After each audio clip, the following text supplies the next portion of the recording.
The deserts around Shurima kept their heat all through the long days and the long nights. Stone and sand remember. People who lived there knew to move slowly, to keep water close, and to watch what the wind revealed. It was in that harsh world a man was born who would become a name that made whole villages hush. The man who would be called Aatrox. At first, he was like many others, a soldier, proud and steady. The empire of Shurima built its strength on more than dust and trade. It built it on wonder. At the center of a great city stood the sun disk, an ancient, blazing artifact that could lift certain people out of death and fear and make them larger than other men. Those chosen beneath the disk became the ascended, taller, stronger, nearly immortal. They were gods among men for a while, defenders who stood between the empire and the terrible things that crawled out of the void. The sun disk and the ascended are part of how Shurima grew and fought for its survival. At first, ascension felt like a miracle. Men who had been tired and old walked out of the ritual taller and brighter. They could face things no ordinary army could stop. The ascended led the great battles that kept the world from being eaten by strangers from beyond reality. Aatrox rose in that age. He proved himself again and again in battle. People praised him. Songs were made about his blade. For a time, his name meant protection. But power changes the way a man sees the world. The ascended lived longer than normal people, and living long is a strange teacher. War did not stop being important to them. It became the thing that gave them shape.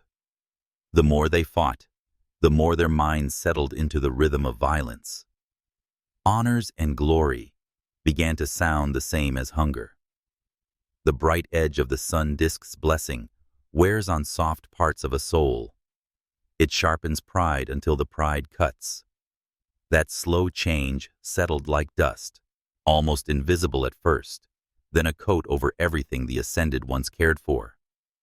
Aatrox was not an exception. Where he had once felt duty, he found an appetite that did not stop. In the heat of battle, he felt alive in a way peacetime could not reach.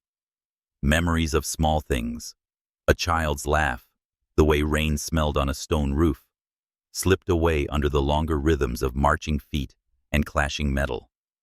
The blade that had once been a tool became, in his mind, proof. The world must be remade by strength. This is the slow beginning of what histories would later call the fall. Time does not wait for pride to be corrected. Great empires decay in small ways that never look like ruin until the collapse is upon them. Shurima fractured as ambitions grew sharper than loyalty. Without a single ruler to hold everything together, the ascended turned on each other. Battles that once fought the void turned inward as the sunborn, the honored ascended, fought for control. Magic grew more reckless. Those who had once been saviors were corrupted by the very force that raised them. The people started to call the corrupted ascended by a different name. Darkin. The fallen. Their war would be called the Darkin War, and it would be remembered as the age when heroes became the thing they once fought. When the Darkin broke into open war, the ground itself seemed to tremble. Cities burned. Former allies met across battlefields that stank of blood and spells. No longer were the ascended shield and sword for the people. Too many now used the people as stakes. The violence reached such heights that the very gods of old took notice. The tale recorded by Runeterra's storytellers says the celestial beings of Targon and other powers intervened. Mortals were taught a terrible, clever thing: how to trap an immortal will inside what it had used to kill for ages, their own weapons. This effort did not come from mercy. It was survival. The world turned to binding and sealing because killing the Darkin outright was nearly impossible. Aatrox was singled out. He had become both leader and symbol of the madness. In open war, he matched the highest powers. One of the most famous moments in the old tales is that Aatrox slew a mighty figure called the Aspect of War, the being mortals later know as Pantheon in his mythical form, and shaped a constellation from that wound. The stories say the clash carved the heavens themselves. The victory was awe and terror together. But these same accounts tell how the gods and mortals conspired to stop the Darkin. They learned to trap the Darkin's essence in the very weapons they used. Aatrox, among others, would be sealed inside such a blade. Imagine being a warrior and then finding your mind spilled across iron. Imagine a proud will, used to ordering men and winning, reduced to a voice inside a husk of metal. That is what happened to Aatrox. His body was broken, but his consciousness did not die. He was put into the shape of his own instrument. The rituals and spells used by mortals were cruel and precise. They were designed to take a living will and pin it so it could no longer walk free. The thing that had once stood against the void now lay silent under layers of stone and sand. The sealer's work was meant to last for ages. For a long time, the earth kept the secret. Centuries slid by. Civilizations rose and fell. The blade lay buried in a place that had forgotten maps. Aatrox, trapped, burned in a slow fury. He could not move. He could not weep. He could only feel the passing of time as a kind of sharpness that aided him. In that dark confinement, memory and spite became two fuel sources. He thought of the victories he had earned, of friends who had turned to foes, and of the moment the gods chose to bind him rather than listen. Sometimes he dreamed of the sun disk, of the light that had lifted him and then abandoned him. That dream made his rage more bitter. But iron and seals are not perfect forever. The world shifts.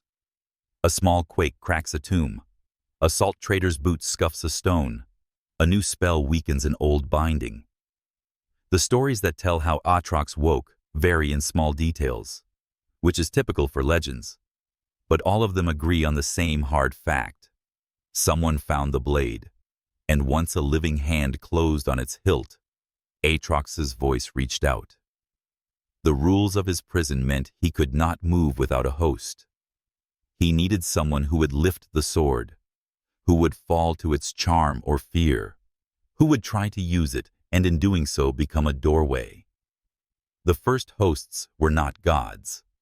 They were people who needed power or who saw a strange, heavy sword and thought they had found their fate. The blade doesn't simply possess a man like a spirit that pushes him around. It remakes the body. It bends muscle and bone.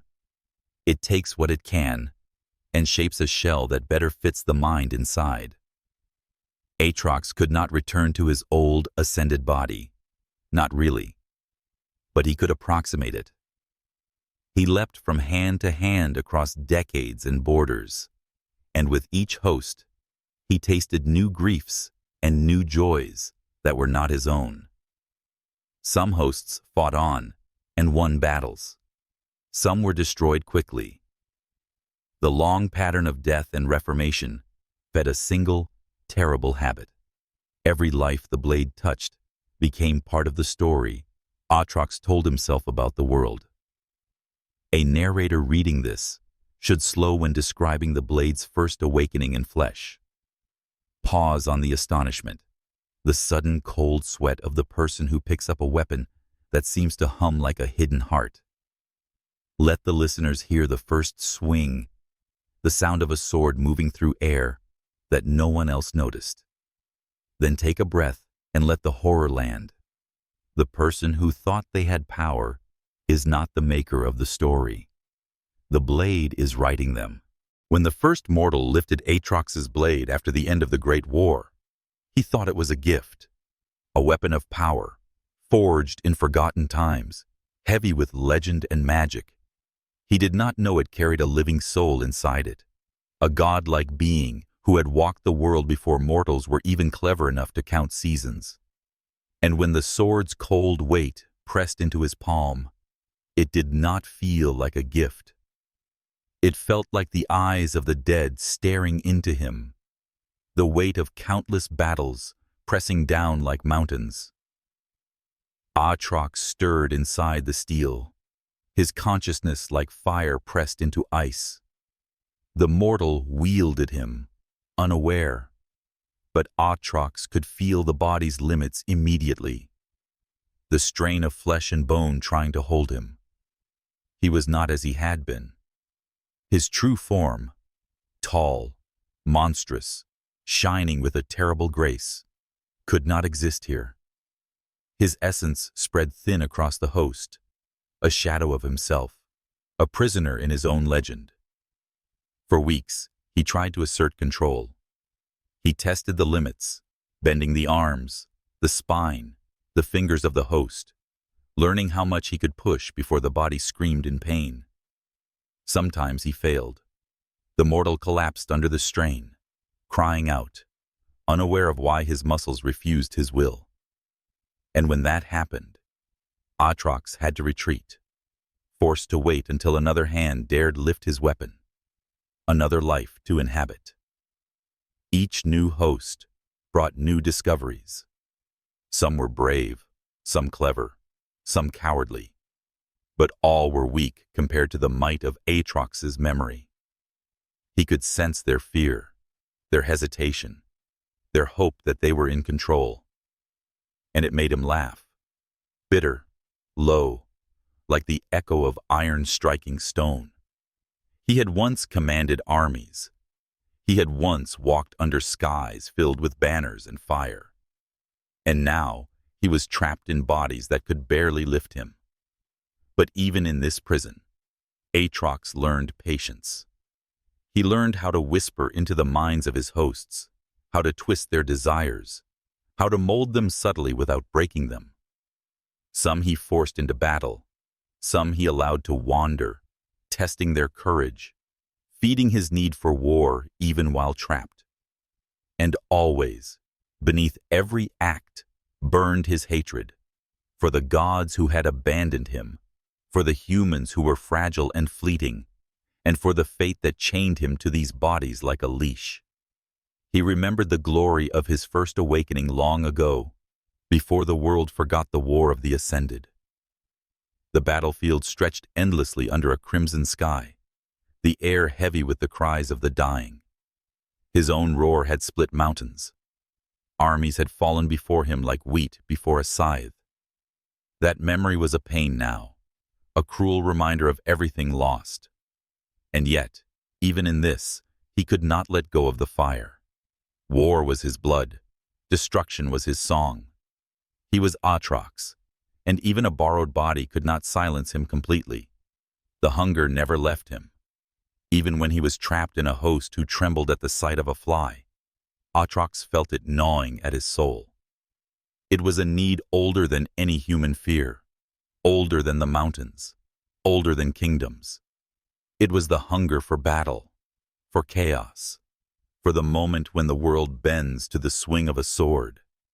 And each time he tasted it, even in a borrowed body, he remembered what it was like to be feared, to be worshipped, to exist not as a shadow, but as a storm. The mortals he encountered were never prepared. They sought glory in petty wars, in struggles that mattered nothing beyond their own lifetimes. Aatrox did not care for glory anymore. It had been stolen from him. He cared for the raw truth of combat, for the pure, unrestrained release of force. And in those moments, he became a predator again. He would step onto the battlefield, and the air would grow thick with dread. The ground would shiver under the weight of his rage. And mortals, so confident in their kingdoms and alliances, would learn too late that legends could never truly die. But this was not enough. Even as he carved through armies, even as his hosts wielded his blade with terrifying skill, he hated himself for being tethered to flesh. Every victory was a reminder. He could never be free. He could never again walk the world as he had once walked, unstoppable, godlike. And that frustration, that endless hunger combined with endless imprisonment, twisted him further. Aatrox began to change the way he fought. No longer merely a warrior seeking triumph, he became a force of ruin. Cities were razed not for conquest, but for the pleasure of destruction. Armies shattered, not for strategy, but to feel the surge of power he had almost forgotten. And when other Darkin appeared, Rayast, Varus, they sought dominion, ambition, a way to rule mortals. But Aatrox no longer desired dominion. Dominion implied responsibility, limitation. He sought only the truth of battle and the liberation of annihilation. Yet he also began to notice subtle shifts in the world around him. Mortals whispered his name in fear, not respect. Stories of the Ascended became myths, and myths became cautionary tales for children. He had been remembered once. Now he was remembered as a shadow of horror, a cautionary figure. And this too fed his hatred. For memory, for mortality, for the creeping passage of time that devoured everything. He wanted the world to remember him again, not as a hero or a god, but as a storm that could not be chained, as a being whose wrath erased kingdoms like sandcastles at high tide. And so he waited, patient and terrible. He waited for a host strong enough to survive his full fury, a world foolish enough to summon him into action. He was not dead. He was not truly alive. He was something between, a shadow stretched thin, a hunger given form, a war incarnate. And every moment, every heartbeat of mortal weakness reminded him that nothing in the world was worth saving, and that only one truth remained. He was Aatrox, and his blade would eventually have its vengeance on all things living. The world had changed since Aatrox had last walked upon it as he truly was. Mountains had crumbled into dust. Cities had risen from the ashes of old wars, only to crumble again. And in the chaos of mortals, he felt both amusement and disgust. They fought like insects, blind to the greater war that had once swept the land, blind to the power that lurked in shadows and steel. But Aatrox had learned patience. He waited in silence, knowing the world would eventually summon him to remember the terror of the Ascended. The first host he encountered in this new age was a mercenary, a man of average height and strength, quick with words but slow with thought. Aatrox had laughed, deep and bitter, as the man struggled to lift the blade. He whispered into the man's mind, offering promises of power, of vengeance against enemies he could not yet name. Slowly, carefully, he bent the mortal's will, showing flashes of strength, glimpses of his former glory. The mercenary became a vessel, trembling beneath the weight of destiny he did not understand. It was not long before Aatrox felt the stirrings of other powers in the world.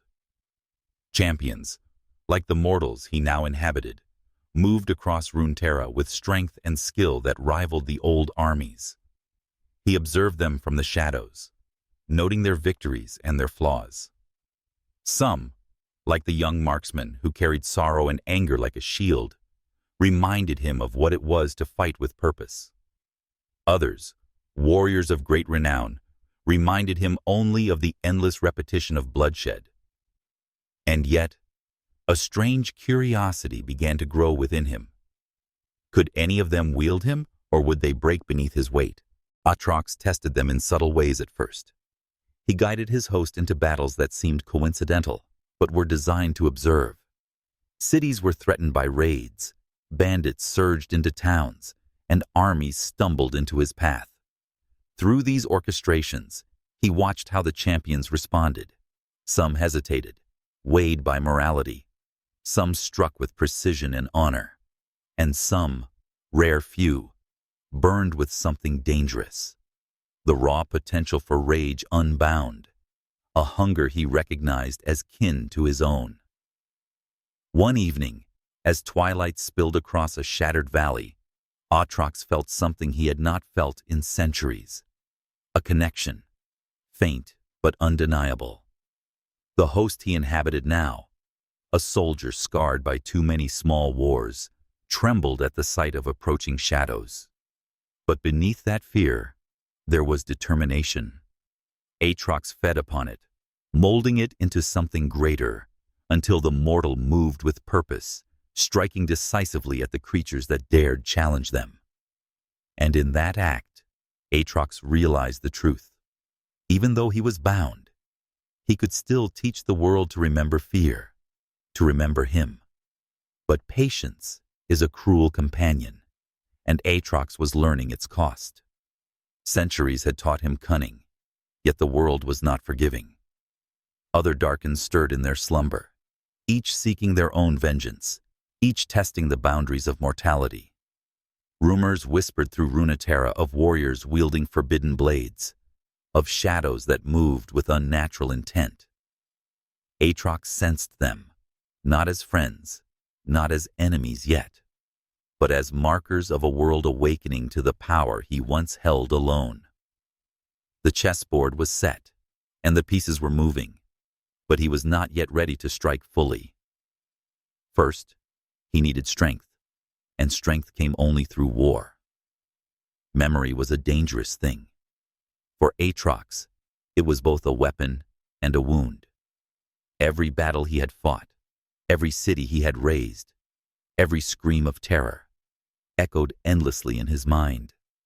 And yet, as he carved a path across Runeterra through the bodies he inhabited, he began to see a new kind of world forming.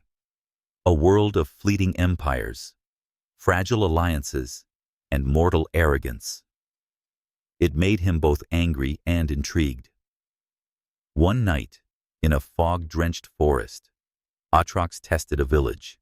It was small, unremarkable, but its people carried courage he had not expected. As his host moved through the streets, sword in hand, he felt something shift within him.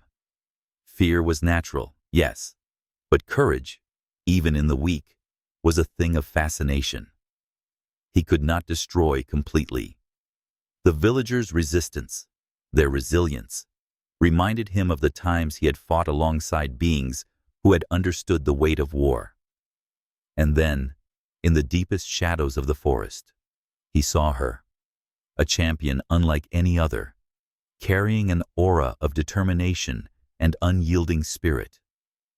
She moved with grace, striking with precision, and though she did not know of him, Aatrox recognized something in her.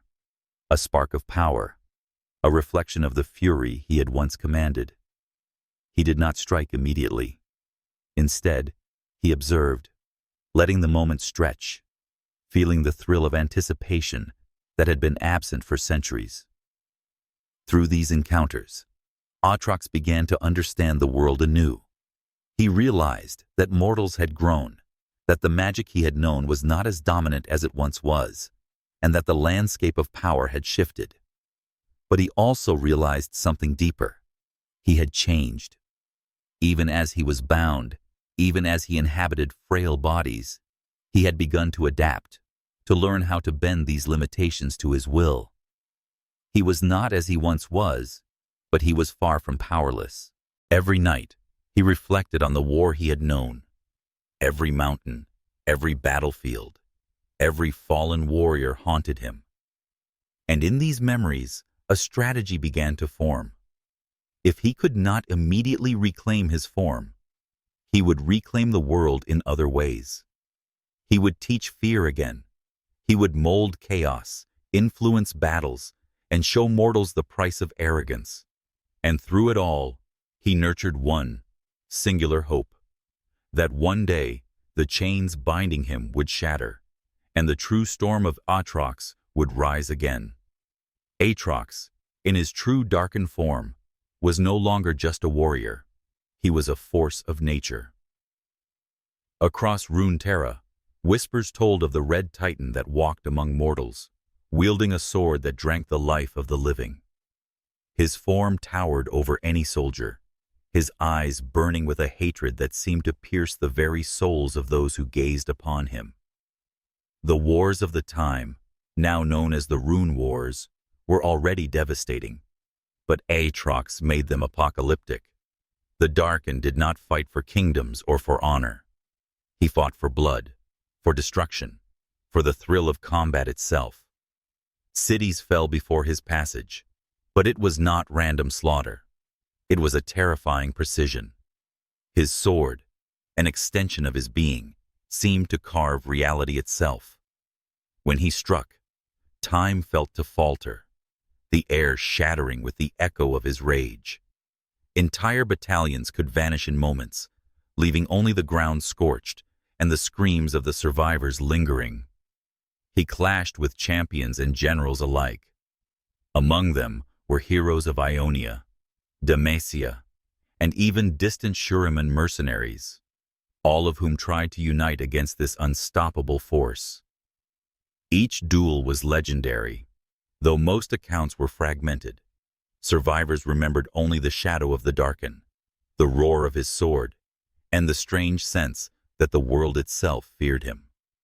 What made these battles so terrifying wasn't just his strength, but the way he used fear as a weapon. Aatrox seemed to anticipate his enemy's every thought, every hesitation, turning courage into terror. Despite the devastation, Aatrox's heart, if it could be called that, was not content with mere killing. He sought war itself, a never-ending storm of conflict. There were nights when, even away from the battlefield, he wandered alone through the ruins of what had once been vibrant towns. In these moments, he felt a strange emptiness, a longing for purpose beyond the endless cycle of bloodshed. This was perhaps the first shadow of doubt that would later grow into his curse, though he could not yet admit it even to himself. Legends say the Darkin were not always monsters. Aatrox and his kin were once noble warriors, wielding magic and steel with unmatched skill. But power has a price, and over time, the immortals began to see themselves as gods among mortals. Their arrogance corrupted them, and the very magic that gave them life became a chain of their undoing. Aatrox, already the fiercest among them, began to thirst not just for battle, but for dominion, seeing every kingdom as a toy to crush.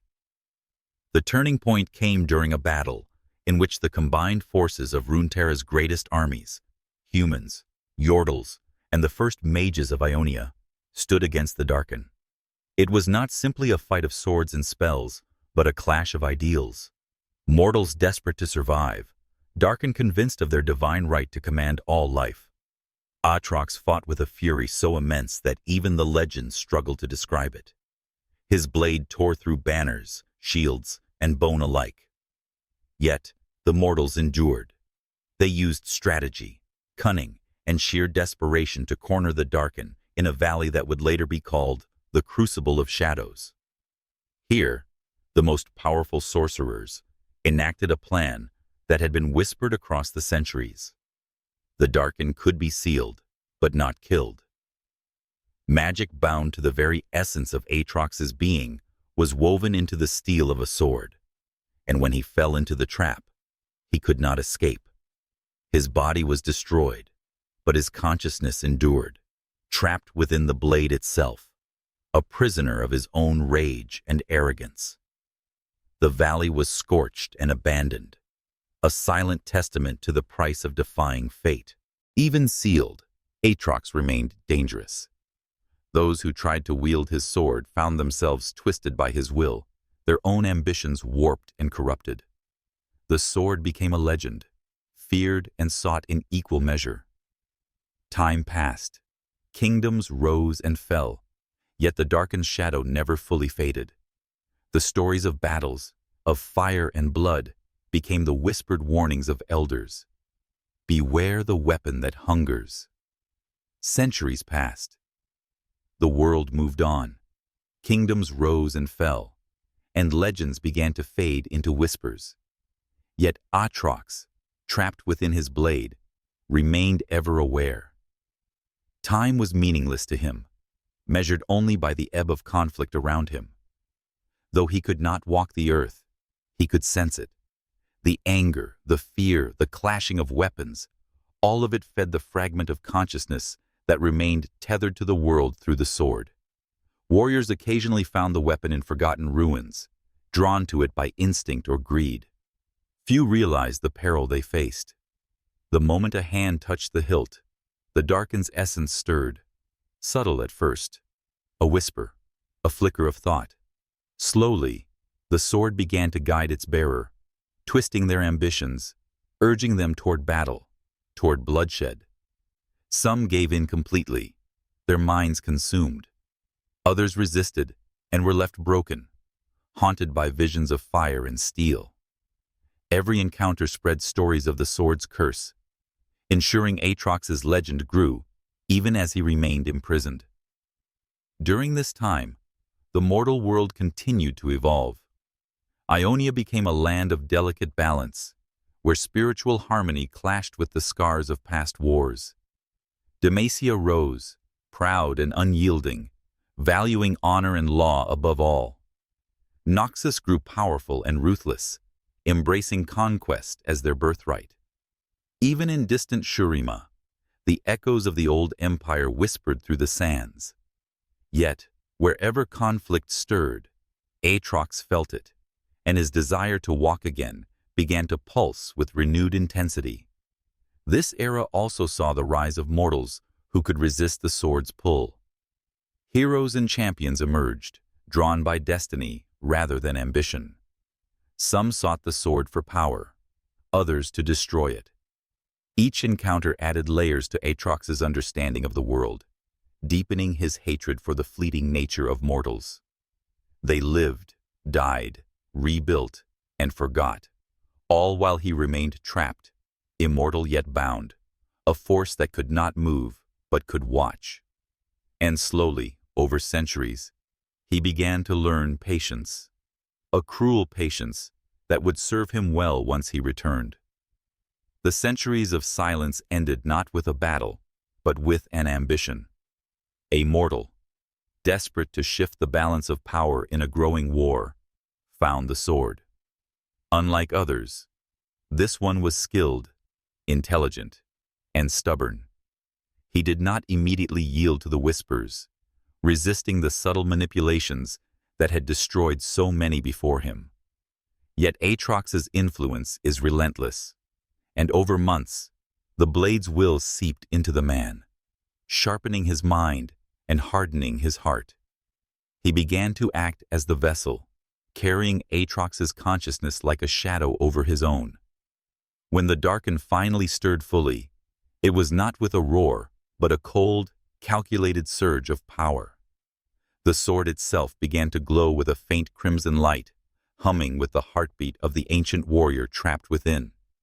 Those around the bearer noticed it first in small ways, sudden bursts of strength, unnerving focus, a subtle ruthlessness in strategy that seemed almost supernatural. Then came the first battle, where the sword demanded its due. The man, consumed by both fear and ambition, could no longer resist. Aatrox moved through him, a ghost of the Darkin's former glory, guiding, dominating, and manipulating. In those moments, the world felt the tremor of a returning force. Whispers of Aatrox's name spread again, carried by terrified survivors and soldiers who barely escaped his wrath. Though the Darkin was still not free in flesh, his presence alone altered the course of wars. Kingdoms that had once dismissed the old stories now feared the rising shadow. And yet, even as his consciousness moved closer to freedom, Aatrox remembered the lesson of the crucible of shadows. Pride and arrogance were both a weapon and a curse. His liberation would require cunning, patience, and manipulation. Far beyond raw strength alone, The Darkin's mind, now partially untethered, began to plan. He could not yet fight with full power, but he could influence events, orchestrating wars and skirmishes across Runeterra to weaken those who might oppose him. Every battle, every act of cruelty or defiance fed him, preparing the world for his inevitable return. And while mortals saw only a man wielding a cursed blade, Aatrox watched, waited, and smiled, a predator playing a centuries-long game. Aatrox's return to the battlefield was slow, a creeping shadow that spread through the lands like a plague. Even now, bound to the mortal who carried his sword, he felt the thrill of conflict in every skirmish. It was not enough to simply exist. He needed war, blood, and chaos. He began whispering to those around him, not words, but ideas, visions, urgencies that could not be ignored. Generals found themselves leading their armies into clashes they would later regret. Soldiers felt a strange, fierce courage, a reckless abandon that bordered on madness. The Darkin was tasting the world again, piece by piece, even though he remained confined. Over time, the mortal vessel began to change. His body became stronger, his reflexes sharper, and his mind colder. Yet Aatrox had to be careful. Mortals were weak, and if the vessel died, the Darkin's connection would shatter once more. So he tempered his influence, guiding him with precision, ensuring that every battle prepared him for the inevitable day he could fully escape the blade. And while the world saw only a talented warrior wielding a cursed weapon, they were dancing to Aatrox's design, moving pawns in a game centuries in the making. In Ionia, rumors began to surface. Ancient monks and spiritual guides sensed a disturbance in the land, an old evil stirring from beyond memory. They called it the shadow of the blade, a whisper of a terror that had been sealed long ago. But these warnings were dismissed by most mortals. Few believed the old stories, and fewer could imagine the scale of what was returning. Only the wisest scholars and most attuned seers feared the truth, that Aatrox, the Darkin, once thought destroyed, was waking again, patient, cunning, and insatiable. As Aatrox's influence grew, kingdoms began to feel the subtle tremors of his return.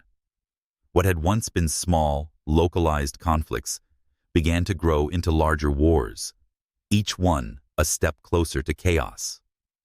The mortals carrying his will acted with uncanny precision, leading armies to weaken those who could oppose him.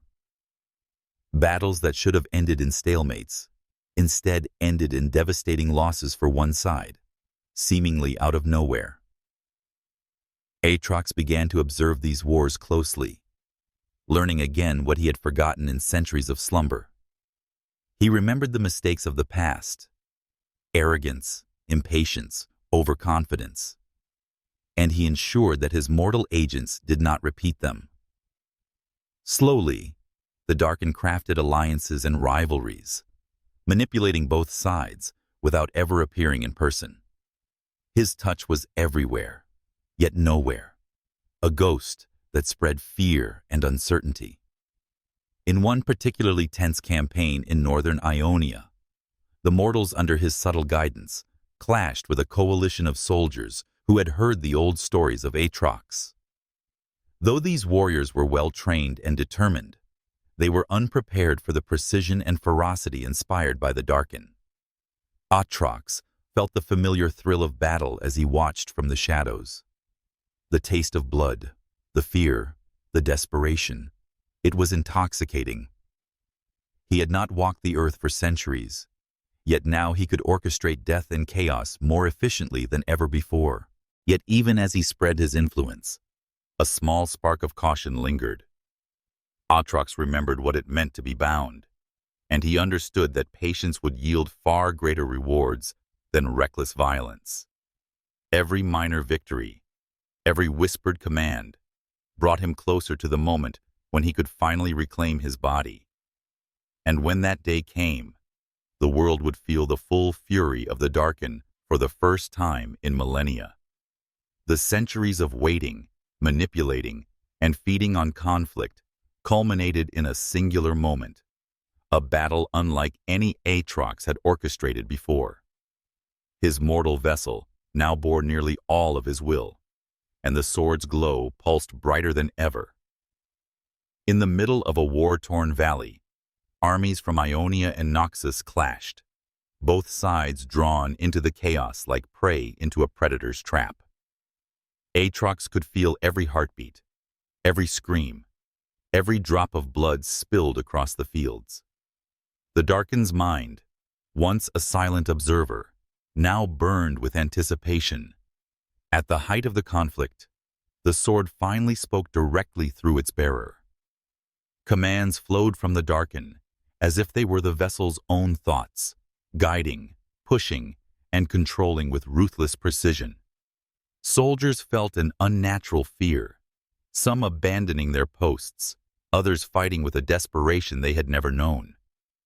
Entire battalions were shattered, strategic positions lost or taken with ease. Even the strongest commanders began to suspect that some unnatural force had taken command. But the true climax was not just in the battle. It was in the personal confrontation. A champion of Ionia, a warrior whose skill and spirit rivaled legends, recognized the sword's aura and challenged the bearer directly. The duel was more than steel against steel. It was will against will. Aatrox felt the tension, the fear, the hope, all of it pulsing in his vessel.